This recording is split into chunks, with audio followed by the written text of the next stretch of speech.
bienvenue. Bienvenue! Aujourd'hui, on explore un objet qu'on trouve dans pas mal de cuisines, je pense, la machine à café Nespresso Krups Pixie Titan, le modèle XY5290 FD, pour être précis.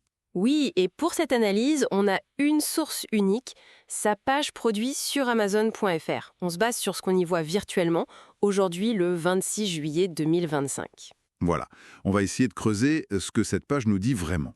Absolument. L'idée, c'est de décrypter un peu tout ça, la description, les caractéristiques techniques, le prix et bien sûr les avis des clients. Pour comprendre ce qu'elle offre, ses points forts tels qu'ils sont présentés, mais aussi les éventuels bémols soulevés par les acheteurs. Voir un peu derrière la façade marketing, quoi. Alors, premier truc qui saute aux yeux sur la page, c'est le design. Il parle d'un style industriel. C'est vrai qu'avec ce revêtement en métal sur les côtés, couleur titane, ça a un look assez marqué.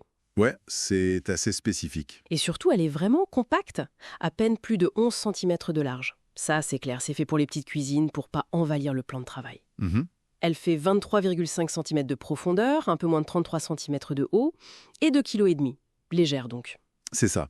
Cette compacité, c'est souvent un argument clé pour ces machines Nespresso. Et côté fonction, on retrouve les basiques efficaces, on va dire. 2 longueurs de tasse qu'on peut programmer, l'espresso et le lungo classique. Voilà, l'espresso, le court et intense, et puis le lungo, un peu plus allongé.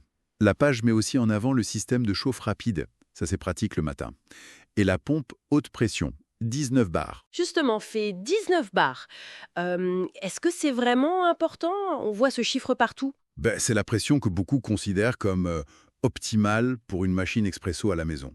Ça permet d'extraire un maximum d'arômes, de créer cette fameuse crema, la petite mousse, Ah oui, la crème. sans pour autant brûler le café, ce qu'une pression trop forte pourrait faire. Donc oui, c'est un indicateur pertinent, je dirais, de sa capacité à faire un vrai espresso. D'accord. La page mentionne aussi l'arrêt automatique après 2 minutes sans utilisation. Bon point pour l'énergie. Et il y a un assortiment de capsules inclus pour commencer. Ok, passons au portefeuille. Alors, la machine neuve, elle est affichée à 90,83 €. Fait intéressant, la page souligne que c'est le prix le plus bas des 30 derniers jours. Ah, donc une promo. Oui, ça suggère une promo. L'ancien prix était de 114,91 €. Il y a même une option d'occasion comme neuf via Amazon seconde main à 88,11 €, un tout petit peu moins cher. Et il propose le paiement en 4 fois sans frais. Classique, mais toujours bon à prendre. Les services habituels sont là. Retour gratuit sous 30 jours avec Amazon. Transaction sécurisée. Et elle a le badge Choix d'Amazon. Ce badge Choix d'Amazon, faut savoir que c'est souvent un algorithme qui l'attribue, aux produits qui sont populaires, bien notés, avec un bon rapport qualité-prix perçu et surtout disponible rapidement. Une sorte de gage de confiance rapide, quoi.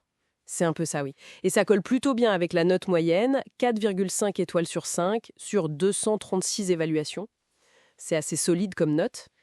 Et qu'est-ce qu'elle raconte, ces évaluations, plus en détail? Parce que l'IA d'Amazon fait une synthèse, mais les retours concrets, ça donne quoi? Alors, les points positifs qui reviennent le plus, c'est sans surprise la qualité du café. Bon café, impeccable. Le design plaît aussi beaucoup. Joli, beau design. OK. La compacité, évidemment. Tient moins de place. Et la facilité d'utilisation. Simple. Mais bon, tout n'est pas rose non plus. Ah. Le bruit. C'est un point qui revient assez souvent. Certains la trouvent discrète, peu bruyante, mais d'autres la qualifient d'un peu bruyante. C'est très subjectif le bruit, mais ça revient. Il y a d'autres critiques plus spécifiques. Un utilisateur trouve que la fixation du réservoir d'eau n'est pas très pratique. Un autre note un petit rejet d'eau au moment où la capsule usagée est éjectée. Des petits détails. Oui, des détails. Il y a aussi une remarque sur des indicateurs LED qui auraient disparu par rapport à un modèle Pixie plus ancien et un souci rapporté avec une promo sur les capsules qui n'aurait pas fonctionné pour quelqu'un. Des petites choses, mais qui peuvent agacer au quotidien, c'est sûr. Un point qui semble de plus en plus important pour les marques, et mis en avant ici, la durabilité. La page affiche fièrement un engagement de réparabilité de 15 ans au juste prix. Oui, avec un réseau de 6200 réparateurs. Ça pèse dans la balance aujourd'hui, je pense. On rappelle aussi la recyclabilité des capsules Nespresso en alu, même si ça reste un système à capsules avec ses propres enjeux. Exactement. Cette promesse de réparabilité sur 15 ans, c'est un signal fort face aux inquiétudes sur l'obsolescence programmée, etc. Donc, si on résume ce que nous dit cette page Amazon, La Pixie Titan, c'est une machine compacte avec un look affirmé, Mhm. efficace pour faire du café Nespresso et globalement appréciée par la majorité des acheteurs qui ont laissé un avis. Les bémols tournent surtout autour du bruit, qui est subjectif, et de quelques détails d'ergonomie ou de finition. Et puis cet accent mis sur la réparation longue durée et le recyclage, c'est clairement un argument de vente assumé par la marque. Tout ça, ça éclaire bien le produit en lui-même, c'est sûr. Mais si on prend un peu de recul, voir cette insistance sur un design industriel bien précis, cette promesse de réparabilité sur 15 ans, le tout couplé à l'écosystème Nespresso.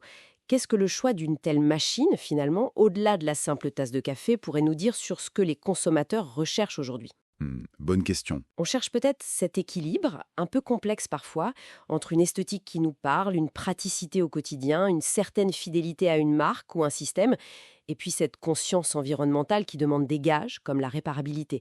Une sorte de reflet de nos aspirations qui sont parfois un peu contradictoires.